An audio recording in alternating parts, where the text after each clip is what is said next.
In 2014, the legend, the icon, Sting, after an amazing career dating back to companies like WCW and TNA, finally put his pride aside and decided to join the biggest wrestling company in the world, the WWE.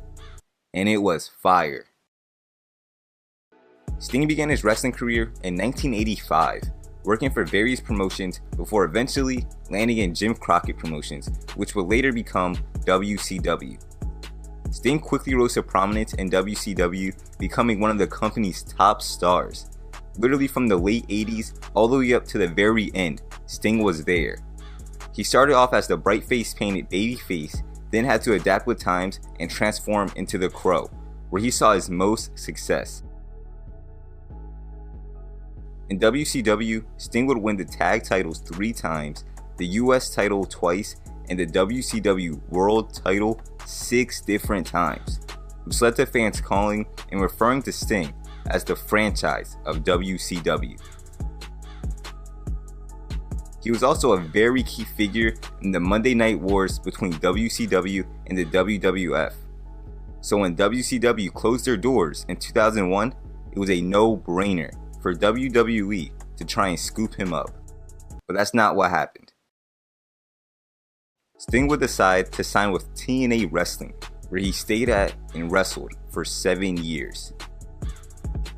Don't get me wrong, I grew up watching TNA and Sting had a lot of great moments in that company, but him continuously signing with the company when he was doing nothing but age was pretty disappointing, especially when there were times he could have signed to WWE. Like imagine Sting vs Taker at Mania 27, but instead we got this. Sting did have his reasons though, as he always stated he'd never trusted WWE with his character after one specific incident, which was Booker T's WWE debut. And with Booker being a 5-time WCW champ, you would expect the WWE to acknowledge this, right? But nope, in one of Booker's first appearances ever with the company, The Rock would say, "Who in the blue hell are you?" Which made Sting immediately cross the WWE off his radar until 2014. At this point in WWE, the Authority were straight up running shit and making everyone's life a living hell. You had Triple H trying to tell people what's best for business, Stephanie straight up slapping the hell out of folks, and Seth Rollins putting people's head through cement, all for $9.99.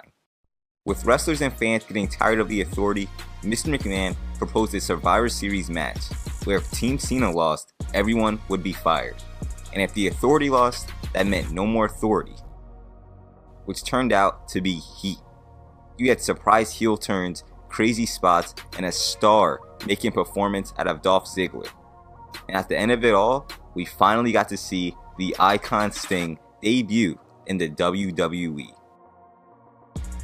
After slowly making his way to the ring, Sting would dodge an attack from Triple H and hit a Scorpion Death Drop, then drag Dolph over Seth for the 1, 2, 3. And just like that, the seeds were planted. Triple H vs Sting at WrestleMania. After months of sneak attacks and making the Authority's life a living hell, we finally got to see the two legends of the Attitude Era battle it out for the first time ever on the biggest stage possible. And it was awesome. I know some people like to discredit the match since Sting did lose, but this is genuinely a great and easy watch. The two legends pulled out literally every hit that they had, and we even saw appearances from the NWO and DX.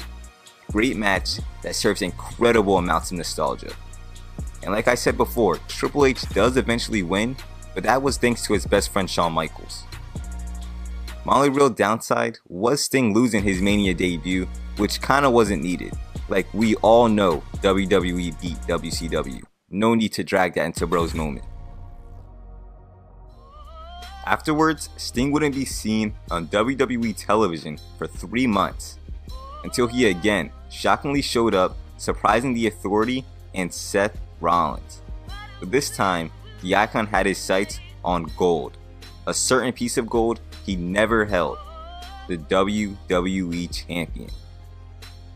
After attacking and destroying Seth's statue, it was now official for Night of Champions, Sting versus Seth Rollins for the WWE Champion, which looked straight out of WWE 2K. I legit remember being so hyped for this, as younger me actually thought Sting was going to win, since Seth was pulling double duty. And to Sting's credit, who was well into his 50s at this time, actually put on a very entertaining match with Seth, and at some points it really did look like he was going to win. But unfortunately, shit happens. Sting will end up taking a buckle bomb that will later force him into retirement. I remember seeing the way Sting bounced back and instantly knowing something was wrong, which there was. As a result, Sting badly injured his neck and was deemed unfit to wrestle. Afterwards, the Icon would be inducted into the Hall of Fame, ending his WWE run with these words: I just want you to know this isn't goodbye, it's just see you later.